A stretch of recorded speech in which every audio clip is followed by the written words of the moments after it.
And welcome in to week one of the NFL season. And we are back with the Consistently Cashin podcast here at BigGuyFantasySports.com.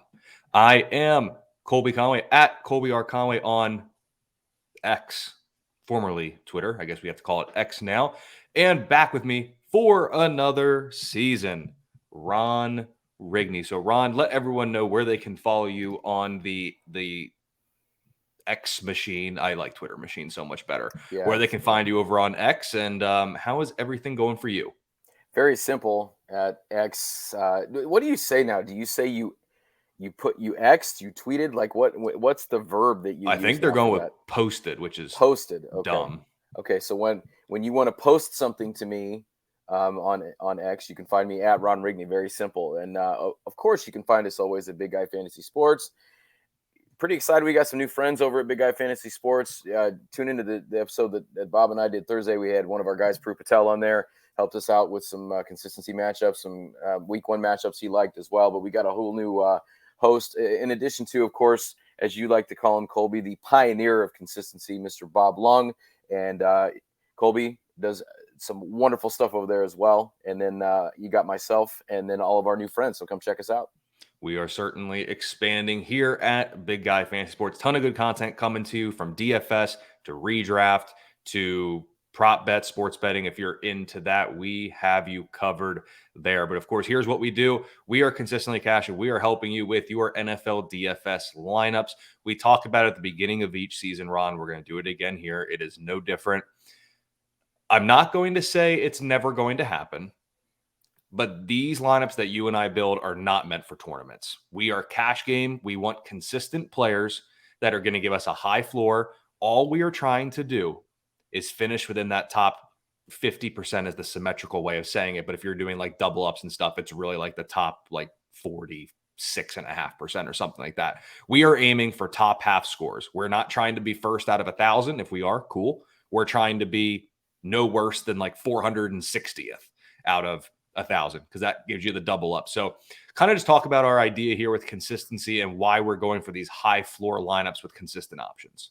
So we're giving you that foundation. We're giving you that base. We're giving you those matchups that we like. Of course, it's based all on Bob's consistency formula, and we know what that's about. When you have that floor that you can shoot for to get that point total every week, instead of having a guy score you 51 week and then he disappears for the next 3 weeks. So we're trying to give you those matchups that we believe, based on the salary cap and based on consistency, we're trying to give you that floor to build off of. And then if you want to take what we're doing, of course, you want to enter it in your cash games and give you that bankroll, but also you want to throw one in the Sunday Million. Maybe you got a guy that we're not talking about has that high floor, but it's a home run. You're swinging for the fences. Sub that guy in, and maybe that'll bump you up to that next level. But like you said, we do hit one every once in a while where if we would have entered it in a tournament, we might have done okay. But we're just trying to get you that bankroll so you can take it. You can take what we're giving you, and you can add in your own little flavor, and maybe that'll be the one that projects you to that million or that 100,000 or whatever it is that you're shooting for.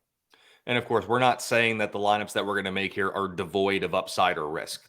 You're going to have some risk, but if we can mitigate some of that with high consistent performers, sometimes at a high budget, sometimes at a more mid-level budget, we can then afford ourselves to take that risk. Like, can we take that risk on that running back who's stepping in for someone? Sure. What if Jamar Chase has a first rough couple of 3 weeks, but he's got a great matchup in week 4? If we stack 2 consistent running backs, consistent quarterback, tight end, and such around him, we can then take that risk. So again, these lineups, they're not going to be guys, come week 7, we're not going to have a lineup with 100% consistent players. We may not even have a lineup with everybody who's 60% consistent or higher. But the goal is to find the good matchups with the consistent options, give us that high base so we can then chase the upside, but know we still have a high floor regardless of that potential 5 or 25 point outing. So that's what we are looking to do here. So a lot of times throughout the season, we'll kind of switch back and forth between DraftKings and FanDuel, just depending on kind of how we're doing, what the slate looks like and everything. So for week 1, we are going with DraftKings. That is what we are doing here. So if you play on DraftKings, this will be very beneficial to you. If you're on FanDuel, you can still take some of our plays, but you have to check the salaries and the everything that kind of goes along with that. So Ron, I went ahead and did this for us a little bit. So I figured we could make this first podcast super short. And I've already went ahead and constructed our lineup for us. How do you feel about that I've constructed this lineup for us without your intake on anything? Well, I think I'll just go. I'll just duck out, go get some more coffee, and I'll just listen to what how many millions we're going to win based on the lineup full of Texans that we already have. Perfect. So the lineup that we have here for week 1, CJ Stroud, Damian Pierce, Deion Jackson, Alec Pierce, Nico Collins, Tank Dell, Dalton Schultz, Michael Pittman Jr., and the Colts defense. Any issues? The only thing I can see is I don't like leaving $10,000 on the table, but sometimes you got to be contrarian. I was going to say that's the definition of contrarian right there. I mean, you've got those solid Colts receivers. You've got that running game represented on both sides. I mean, I don't see. I mean, I think we're robbing people at this point. It's almost unfair. Yes, I think so as well. But let's say this isn't the lineup that you want to submit for week 1. You want to actually give yourself and actually have a legitimate dog in the fight, not a stuffed animal that you're bringing with a bunch of other canines. So overall, looking at the slate, we got quite a few games as always. The 1:00 slate, we get Cincy, Cleveland. We got the barn burner of the Cardinals Commanders showdown. Tennessee, New Orleans, Houston, Baltimore, Stroud making his NFL debut. San Fran, Pittsburgh, Jacksonville, Indy with Anthony Richardson making his debut. Tampa Bay, Minnesota, Carolina, Atlanta, and then a couple of 4:00 games, which are actually kind of interesting if you have to ask me. So overall, looking at the slate, are there any games that either way you definitely are looking at targeting or definitely looking at avoiding? You can go either way kind of with some of these games, but is there any games you're like, yep, I want a piece of that pie, or there are, we can fade that game? Well, I mean, right off the bat, you mentioned it. The one that I'm not looking at is going to be that Commanders Cardinals game. Although I think that Washington offense is a little intriguing. I don't know if you saw the highlight from Jonathan Gannon giving his pep talk, whatever it is. I could not be any less fired up by Jonathan Gannon speaking to his team, and I think that team is going to be an absolute disaster from the get-go. They may not win a game all season, but you might hear us talk about that Washington defense a little bit later. I think that's going to be the chalky defense, but there's a good reason for that. As far as games that I want to go with, I think that Miami Chargers game is probably the one that I wish I had more exposure to, just because 50-point Vegas total. And it seemed like to me when I looked at the totals this week, some of them looked a little low to me. I think that's got potential to go above that 50 with all the offensive weapons you've got there. Mike McDaniel, Justin Herbert in the Chargers offense. So that's one that I'm looking at. The other one that I was looking at that I think is a little bit on the intriguing side is Las Vegas and Denver.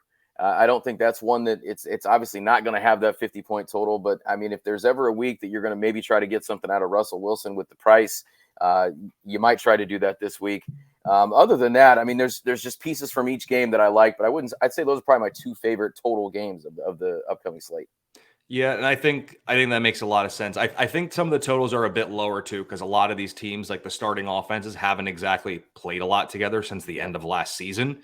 So that could be kind of an interesting there. I think when you look at some of these games, Cincy Cleveland would be a lot of fun to go on, but I have no clue what to make of Deshaun Watson. No. Like, he has not looked good since he's left Houston. He's not looked good. And when you've drafted this season too, I feel like he has slid and slid and slid and slid. And it gets to the point where you're like, I can't let him slide anymore. I got to take him. And you're hoping for that upside.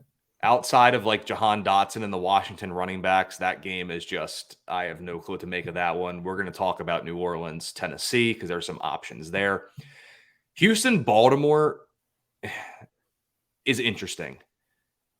I'm not as high. There's also some, bias here, but I'm not exactly as high on these Baltimore receivers in this game, because if Houston's defense has one strength, it's the secondary. Now, Jimmy Ward's not playing, so that will help a little bit, but he wouldn't have been covering players anyway. Derek Stingley, Steven Nelson, Tavier Thomas, I believe Shaq Griffin stayed on the active roster, if I'm not mistaken. Houston has cornerbacks.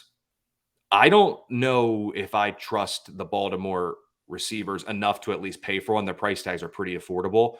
And then when you look at the running back, you can run on Houston. I think they'll be better than last year. But can we trust J.K. Dobbins? I mean, I don't think we truly know his knee. It could be 100%. We don't know it. It could be 20%. We don't know it. We don't know. That's as far as I see. San Fran Pitt is kind of whatever. I hate to do this to you, Ron, but I love the Jacksonville passing attack. And then some of those other games, Rams Seahawks is going to be interesting. We'll talk about that in a little bit. So those are some of the games there. Also, I kind of like Jordan Love a good bit as well. So let's go with this. Of the high-end quarterbacks, Lamar, Jalen Hurts, Fields, Burrow, Herbert, Tua, Lawrence, some of those guys there. Do you have a strong conviction for any one of these guys? I know you talked about that Miami Chargers game and some points being there, but who is your kind of preferred top end quarterback option? If I'm looking at top end, I think if you want to guarantee something from that Baltimore offense, I think the one that you're going to have to go with is Lamar Jackson. The thing that sucks though is he's $8,000 right off the top, and I don't know based on the rest of the lineup we're going to put together if we want to stay at that. So if I got to come down a little bit, I think I'd be okay with Justin Herbert this week. You mentioned Trevor Lawrence. You're not going to offend me. I know that these guys are not going to be all that good, especially on the defensive side of the ball in the secondary. So Trevor Lawrence is another guy at 6,500. I think is a little intriguing. When you're looking at high end though, I don't think I'd want to go below that. So I think if I had to have a share of that Baltimore offense, I think I'd go $8,000 on Jackson. But that's a lot to spend. I feel a little bit better about spending that money on Trevor Lawrence. But also, I went a little bit lower. You mentioned this game. I'll go ahead and throw this out too. I like Derek Carr a lot at what he's priced at on DK and on FanDuel this week at 5,300 on DK. Chris Olave, Michael Thomas could be good, maybe not. He's got some backs to throw to. But I think there's some guys that have some really big home run ability in that Saints wide receiver room. Got a couple of solid tight ends there that you can look for in the red zone. But I feel like that Derek Carr matchup at $5,300 is kind of nice for that price. I am glad you said him. Because you look at New Orleans, Alvin Kamara, suspended. Kendre Miller, I believe he's ruled out, right? I believe so, yeah. Questionable, but I think it said that he's doubtful. I think it's trending downward, I believe. Yeah, with Miller on the doubtful side of questionable. So he's out. So Jamal Williams is there. Where is the strength of this New Orleans offense? I don't know. Chris Olave, Michael Thomas, Rashid Shaheed, Juwan Johnson. Do you know what they all do? Catch the ball. Derek Carr is a steal at 5,300 this week. And Tennessee, that defense, pass funnel. You can't run on them. They are a very tough unit to run against, but you can throw all over them. I expect Derek Carr to throw it early and often. So I really like Derek Carr at that price point. I like Geno Smith a good bit. I think what's really interesting about this game, yes, Cooper Kupp is not playing. The Rams defense is bad. Seahawks have a lot of talent. They're going to put up points. But the Rams offense has just enough juice left that I think they can put up enough points on Seattle to keep this game close-ish. Close-ish enough that Geno has to keep throwing it. So I think Geno's interesting at 6,100. And then some of those other guys in the mid-tier, I like Kirk Cousins a good bit too. I think this is going to be a pass-heavy team this year. Yes, they have Alexander Madison, but they're going to throw the ball, so I do like him. If you drop down a little bit more here, CJ Stroud in his debut, I don't necessarily love it against Baltimore. What about your boy Anthony Richardson? Just because he has the rushing upside at 5,600, and then if you go down a little bit more, I'm a very big Jordan Love stan, I guess as the kids are calling it. I'm very high on him this year. Now he is going to be without Christian Watson, and we'll have to see about Romeo Doubs and everything. So the receiving core may be a bit depleted. But like of these other options in this Derek Carr price range, despite you and I agreeing he's our favorite, what about the likes of like an Anthony Richardson or a Jordan Love? Well, I thought about Richardson after you had mentioned the game initially. I don't think the completion percentage is not going to be high. I personally don't think he's ready to play that position just yet, but I think he's too exciting and he's got that big playability. I think it's just they have to put him in there, and they're going to have to throw to be able to catch up with Jacksonville because Jacksonville is going to score. We talked about liking Trevor Lawrence. I don't think it's bad because you're going to have to get some rushing. There's no way that you're not going to get some decent rushing stats from Anthony Richardson because he's going to come back. We don't know what that Colts offensive line is going to look like. He's going to have to run for his life a little bit here and there because Jacksonville's coming after him. They can rush a little bit as well. I don't mind that for the price point if you don't want to pay up for that rushing side with Lamar Jackson. But if he can complete some throws, I mean, they do have a couple, you like Alec Pierce. I like Alec Pierce as well. Pittman is there. I don't love the rest of the supporting cast after that. But I think if you want that rushing upside, I think he's an all right play. Other than that, going down that low. I'm not as big on Jordan Love as you are without Christian Watson. I'd like him a lot more if Christian Watson was in there this week, or if they had a solid proven commodity at tight end. They do not have that. I think Luke Musgrave can be the guy, but that scares me a little bit. But beyond that, I don't think I'd want to go much lower than Anthony Richardson if I'm looking at quarterback. All right, so if we're looking at quarterback, then obviously if we have the money for Herbert or Tua, I would love to do that, but I just can't come off Derek Carr at 5,300 in this matchup. So let's go ahead and put him in there for now. Work our way over to running backs. Christian McCaffrey, Austin Eckler, Nick Chubb, and rookie Bijan Robinson are our running backs above 8K on DraftKings. Any interest in paying up for any of them, or do you find yourself more in the mid-tier at running back this week?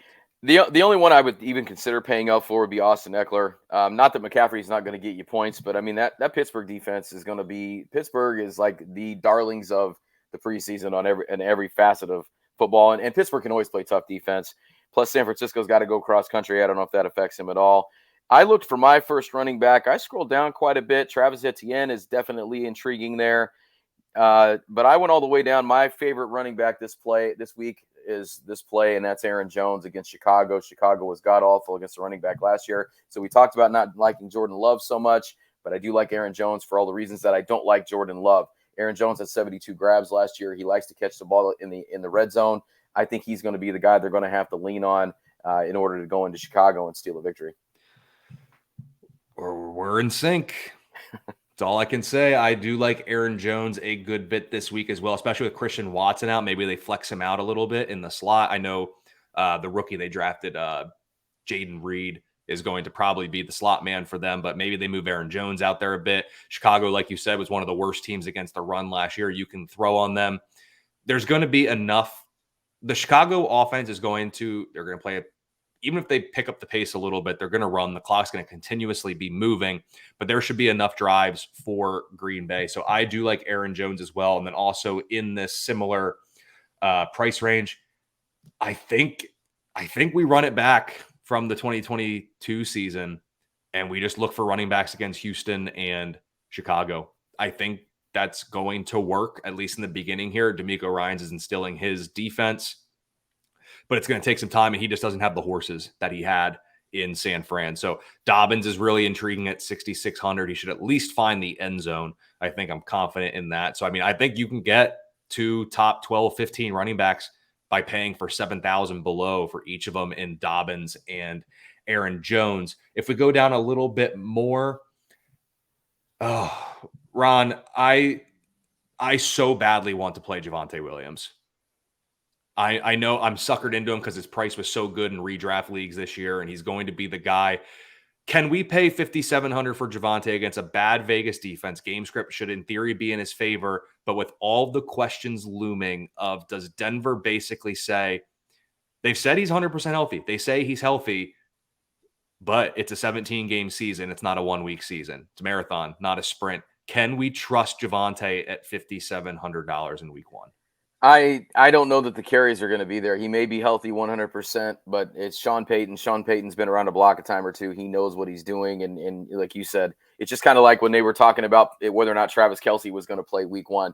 From the get-go, it made no sense to me to play Travis Kelce from week one because you have a long way to go. I don't feel comfortable doing it because, I mean, it very well could be there. The matchup is there. Everything you said is not wrong, 100% spot on, and the price is outstanding. I just don't know if the work is there. I don't know if the volume is there. So I don't know. I want to get something, a better return on that investment. I don't feel comfortable. I don't hate it, but I don't feel super comfortable with it either. What about the guys beneath him with Miles Sanders, with basically every receiver in Carolina banged up and a rookie quarterback they're going to run? And then Rachaad White, too. He's the RB1 in town. I know Sean Tucker gained a little hype at the end of the preseason there, but Minnesota's defense is bad. It's just, is he even, and you can't really game script White out because he's involved in the passing attack. So in DraftKings, you get the full point per reception. Any love for Rachaad White or Miles Sanders at the running back position? I was looking at Miles Sanders for all the reasons that you said. I don't mind that so much. I scrolled down a little bit, and one that's intriguing to me, and we keep going back to this game. Raheem Mostert kind of stuck out to me, and I don't know that it's going to be a case of volume here, but we know that Raheem Mostert is a guy that can take any play to the house, and Mike McDaniel is excellent at getting the ball in these guys' hands in space where they can make some plays. But if I'm about that 5,400 range, I didn't mind that so much. One I want to ask you about, though, and that we don't know exactly what's up with Ramondre Stevenson just yet. What do we think about anybody in that New England backfield? Is that something that we're looking at for the price? I don't know if I like Zeke all that much, but he's kind of hanging around there as well. But I haven't heard if Ramondre's in or out. It's not looking too promising at this point. Yeah, there's too many other options at this price point. I like with like Mostert, Yeah. Khalil Herbert, Yeah, Khalil Herbert too. Antonio Gibson or Brian Robinson. Game script should be probably more beneficial to Robinson in that, especially if they get ahead, if they're just going to use him to pound the rock, then he's in a very good spot. So I think you could look towards him at this price point. I mean, Jamal Williams is literally the only guy in town for New Orleans, so volume should be there at that price point, despite a tough matchup. I can't get myself to Stevenson. I don't really want to go at this Philly defense if I don't have to. So I'm probably looking elsewhere there. And then if we get down to some of these other running backs, I do like A-Chain a good bit. Yeah. I think he's still going to be involved somehow. And then you go down a little bit farther. Jalen Warren's just being too cute. You don't need to get down here for week 1. So that'll be it for the running back. So what do you want to do for now? Do you want to put in, I mean, we both agreed on Aaron Jones. So we'll go ahead and throw him in there. And then, I mean, RB2, we never really came to a consensus. We talked about Dobbins a good bit. Maybe even like a Rashad White. Do we try Raheem Mostert, try to get our one share of Mostert before he gets hurt?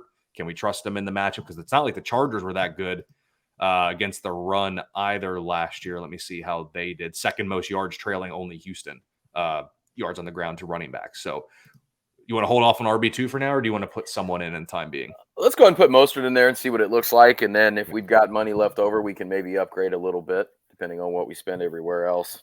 Sounds good. Wide receiver, Justin Jefferson's matchup proof, doesn't matter. You just have to consider him.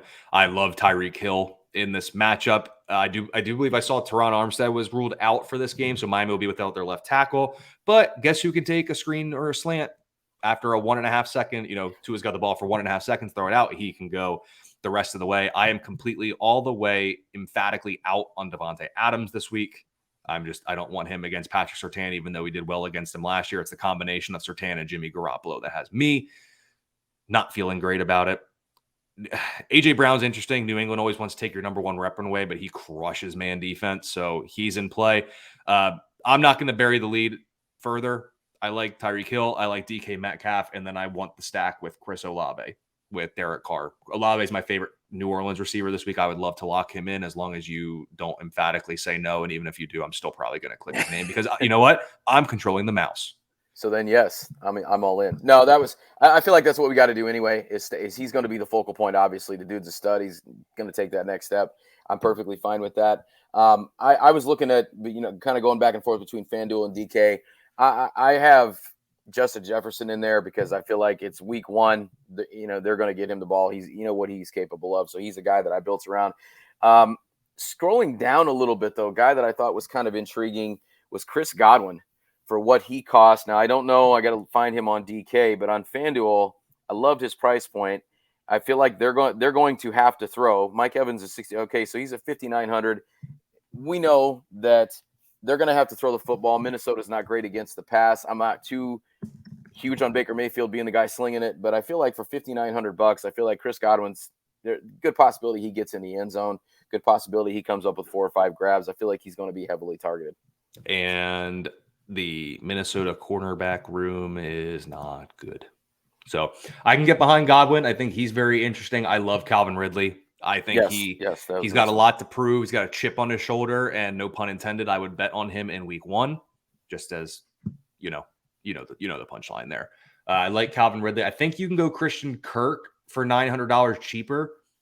I just prefer Ridley, but I would like some part of this Jacksonville passing attack against the Indy secondary. That's one that I'm looking at.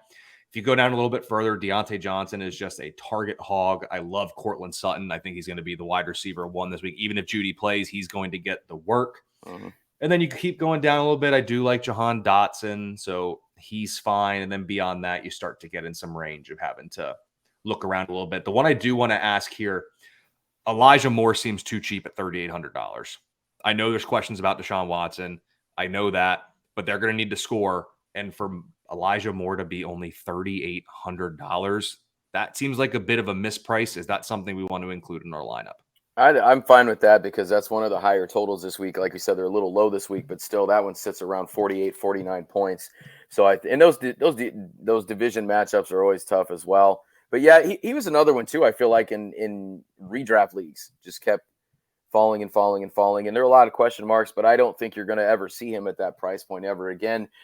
Only other one that I looked at that I would consider super cheap. I don't like the matchup, but I feel like the volume might be there.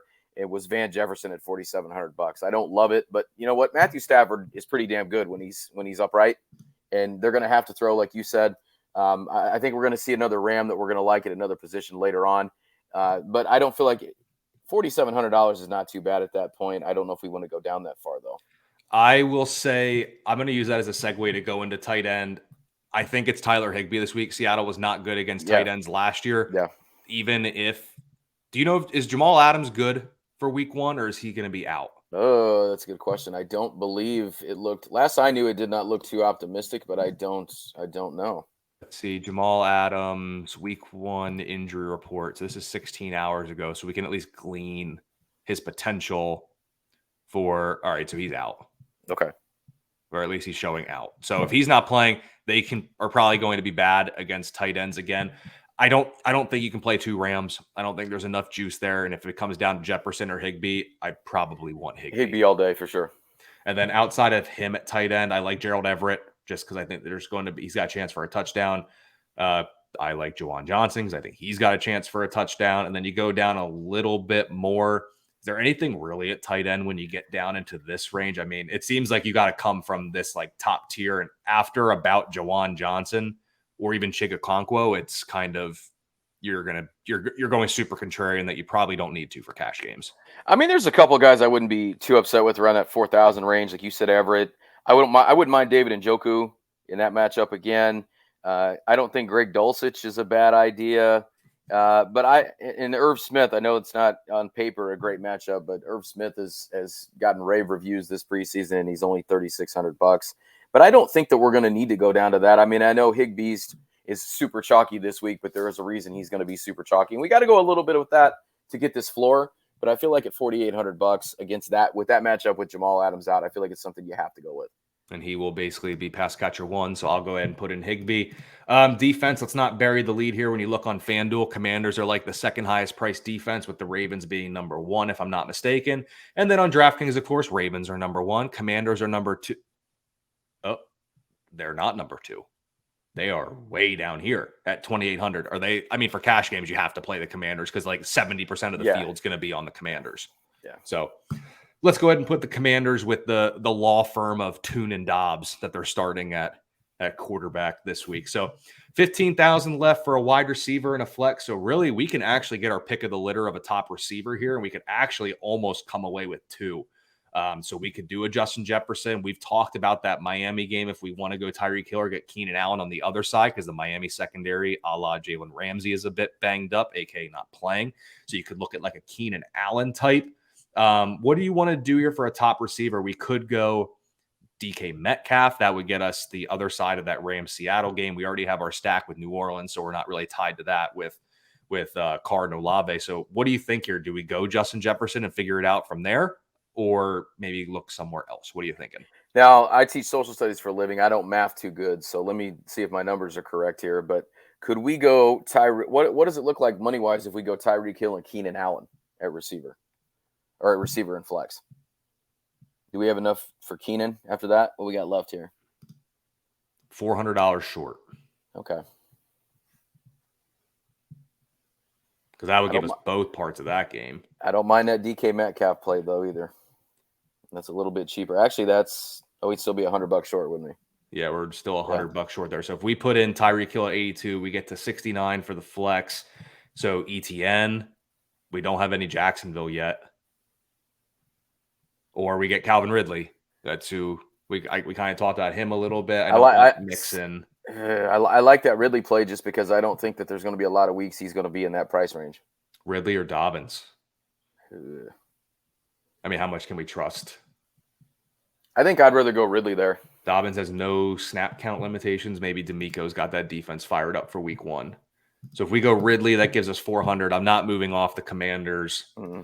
Tight end, Higbee, 48. We get up to 52. That would open the door for Goddard, but that doesn't really move the needle for me. No. Elijah Moore at 38. We get up to 42. And I already said what does that do for us with Raheem Mostert? Or is there anything we can upgrade to there with that $400? So that we feel good 54 about. takes us up to 58. So it opens up Damian Pierce, Javonte, Miles Sanders. It's that same tier that we had talked about. Rashad White, and I think we're okay with Mostert week 1. It sounds like he should at least get a little bit of, he'll at least get the first touches. And then it's just a matter of can he stay healthy and go from there. So I'm okay with this if you are. Yeah, I mean, $400 is not, it's not like we're leaving. What do we leave on the floor with 10,000? Okay, so yeah, we're a little bit better than that. A little bit better than that. I feel a little better about $400. Yeah, that's fine. Because like I said, like you said too, I mean, Higbee and the Commanders, everybody's playing them, but there's a reason everybody's playing them because they're going to score damn points this week, so they got to stay. Absolutely. So for the consistently Cashin lineup for week 1 over on DraftKings, we're going with Derek Carr, Aaron Jones, Raheem Mostert, Chris Olave, Elijah Moore, Tyreek Hill, Tyler Higbee, Calvin Ridley, and the Commanders' defense against the lowly Arizona Cardinals. So, Ron, that'll do it for the lineup here. Let me get off the screen here. I'll bring it back to you. And why don't you let everyone know where they can find you and what they can expect from you at Big Guy Fantasy Sports moving forward? Yeah, so like we talked about earlier on the X machine at Ron Rigney, pretty easy to find me there. Just look as of right now, not any football writing lined up yet, but we're looking at, but you'll have Bob and I doing the consistency show every week. So we'll do the recap of the week. We'll give you some stuff we like for the week ahead. Hopefully our guy here, Colby, can join us from time to time and give his insights as well. But yeah, not too much going on right now, but just ready for football as we wind down this baseball season. Absolutely. And of course, over on X, I'm at Colby R. Conway. I have a couple of things coming over for Big Guy Fantasy Sports, including some prop betting with Prop It Like It's Hot, with one of the better intro songs in the game, as Bob Lung likes to say. And then I believe I'm doing some other article early week, but I'll be honest with you, I do not remember what it is. But there will be something there. Football related. It's going to be related to football. Yes, it is definitely related to football. So that'll be up on the site. So make sure you head over to Big Guy Fantasy Sports for all of your week 1 and NFL needs. For Ron Rigney, I'm Colby Conway. We will see you next week with the next edition of the Consistently Cashin podcast.